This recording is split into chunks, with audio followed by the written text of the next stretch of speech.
Hey everyone, I'm Jay Heilman, host of Kingdom Builder, and I am so thankful that you have joined us today. And you know what? I have a special guest with me today.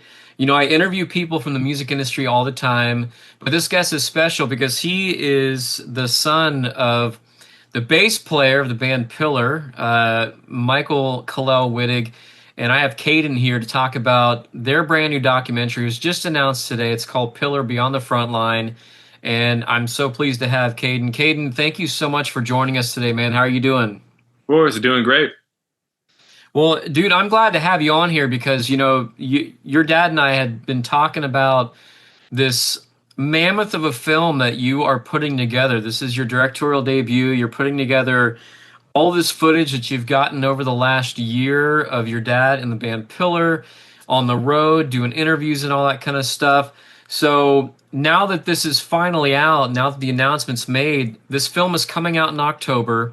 It's going to have a special Dallas, Texas House of Blues screening. And I can only imagine that you are excited about being able to get this film that you put so much time and effort in out for people to see. So why don't you take a moment, tell us about the film. It's a new documentary called Pillar Beyond the Frontline.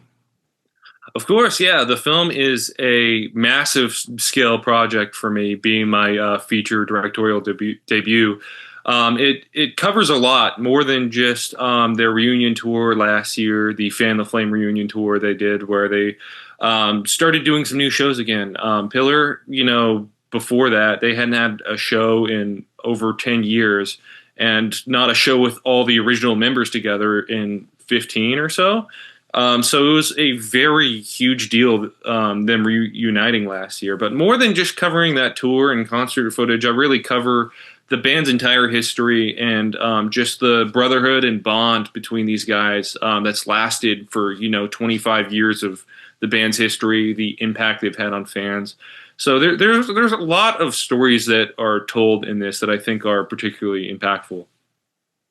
Yeah, and I'm hearing that there are a lot of like fan interaction and stuff in this documentary where you're asking fans questions and about the impact that these guys have had on them over the years. What was it like, being able to catch up with fans? Because I know that you've been on the road with your dad and the band since you were a little kid. So, what was it like being able to interview people that have Pillars had such an impact on over the years and be able to kind of catch up with people that are telling you these stories about your dad and the band? Of course, yeah.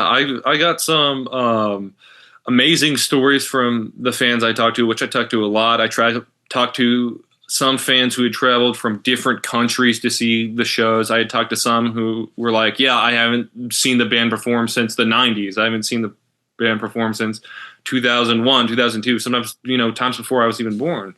So it was a way for me to, sometimes I would talk about something where it's like, yeah, I remember what that was like when I was a kid. I used to ride around the tour bus with them when they were originally touring and everything, and go to their shows and run on stage. So it was a great way for me to interact and kind of relive some of that, and also just relive that bond with my father, Michael Wittig. Because I remember all these shows back in the day, and now we're kind of doing that again, but I'm doing it from an adult perspective with them, and seeing how much they meant to so many people. I really got to talk to some people who were like, yeah, Pillars really, touched my life, and I don't know, made me find my faith or just change my life in this way. And you'll get to see a lot of those ground level stories from the fans in the film.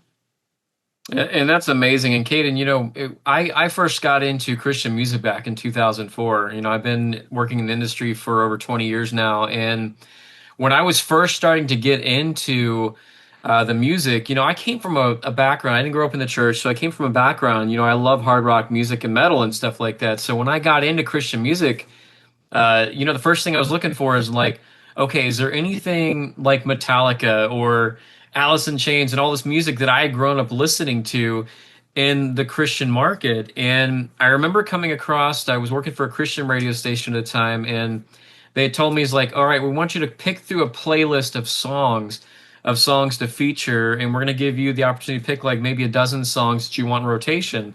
And I remember coming across this track. It was brand new. It had been released on, I think, the Broke Down EP at first, the song "Bring Me Down," and it was later I think remixed and stuff, but it was on the "Where Do We Go From Here" record. So that 2004 record, "Where Do We Go From Here," is still among my favorite Christian rock records of all time, and that was my introduction to hard rock music in the Christian scene was Pillar. So my history with these guys go back a long time, and so I've always had this interest in the band and just not only the music but just the ministry part of that. And I'm sure that you've been able to see that over the years and stuff out on the road with your dad in the band. Looking back in your years when you were really starting to realize what was going on when you're on the road, is there like a story that you can tell us that you remember personally, of being on the road with your dad? I was very young during those times. I have some videos from back then too, but I had a really good times with the other band members. Lester and Rob and Noah and all of them. It was so fun being with them back in the day as a kid. They loved having me around, and I thought it was so cool at the time. I remember there's a video of me somewhere at like being like 3 years old or something like that. I think I said I wanted to be a drummer at the time because of Lester. So yeah, there was lots of great memories like that. And I remember there was times too. I would like come onto stage, and I still have faint memories of that while they were playing shows, and I would have headphones on, because it's such loud rock music. But yeah, it certainly is like fond memories for me. Although very very long ago, I was really young when they stopped originally touring. So for me, it's like also doing the experience of doing this documentary I was able to be like, okay, this is what this is like now. I'm able to see this and experience this as an adult. And it was a great experience. I'm sure that was pretty cool last year, man, being on those shows, getting video of these shows, seeing them actually live for the first time in your adult life. I mean, what was that like being able to, go to these three shows and realize that, hey, my dad's a rock star, man. He's out here. I Yeah. mean, these fans have stories of my dad and the band out on the road. What was it like being able to experience that firsthand for the first time of, seeing them on a stage together playing? It was such a rush once that concert in Tulsa first started, and it had been the first time they had played live in over a decade. Because yeah, I never got to see them play live since I was a young kid. And I grew up obviously. You can see videos and you can know that, and I could remember from a really long time ago, but it's not the same thing. And also, there was just so much buildup leading to the moment. I was planning out this documentary and planning. They were playing the shows, and then I was with them for rehearsing for this whole time. So then seeing it all come together. Keep in mind, with the entire time before the show, I was backstage with all the guys while I had the rest of my crew filming. The front, the lines, and the people. So I hadn't seen all the fans together or anything until I basically came out with the band from backstage, and I was like, okay, I'm in a concert now. I was just in this, private environment before. So there was so much buildup to it, and then it was such a rush hearing these songs. It's always true with rock music. It's better live when you can really just feel the guitars and feel everything. Mhm. So yeah, it was an awesome experience filming it. Part of me, while I was filming the concerts, I was like, man, I gotta get this footage, but at the same time, I wish I could put the camera down and just rock out to the show. Yeah, it's awesome. I'm looking forward to hopefully seeing these guys later this year at some of these shows they have planned for 2025. But this film, Pillar, Beyond the Front Line, comes out October 12th, and you guys are planning a big event at the Dallas House of Blues. Fans can actually get tickets to go and see this for the first time. Red carpet treatment, all that kind of stuff. Followed by Spoken will be opening the show, and Pillar will be playing a live set. So, jumping forward, I know that we've got a little bit of time between now and when this premiere event happens in October. But as a filmmaker, Caden, when people see this finished film that you've put together, what's the biggest thing that you want the fans to take away after seeing Pillar Beyond the Front Line?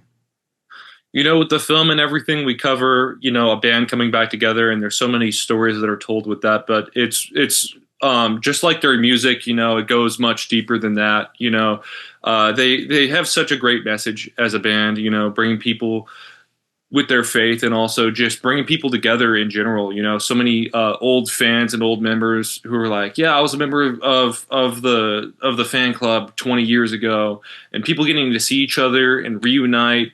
Family members of the band members getting to see each other again. It's such a positive and uplifting experience. And even just for the guys, being able to do this all again, but now at a different stage of life, having lived, and now have, they all have different careers and kids and families now, and getting to do that again. And I think relive, those moments together, because they really, we're like growing up together, just being in their 20s and being constantly on the road together, so there's so many people whose I think hearts have been touched over time, by the messages of their music. The band members themselves, the whole reunion and everything just meant so much to so many people. And I really want people to be able to go away just feeling something from that. Amen, man. Well, we're excited about this. In the link for this video below, you will find a link to be able to get tickets to that show. It's going to be October 12th at the House of Blues in Dallas, Texas. And if you can make it there, come out and see this, because this is going to be a phenomenal film. And if you have not seen Pillar play in a long time, this will be your opportunity not only to check out this awesome film that's coming up, but you'll be able to see Pillar on stage doing a live set again. And I hope to be there in October, man. So, Kaden, thank you so much for joining us today, man. I'm praying that God does big things with this and continues to use you to help in not only Pillars ministry, but whatever He has in store for you, man. So, God bless you. Of course, yeah. Thank you very much for having me.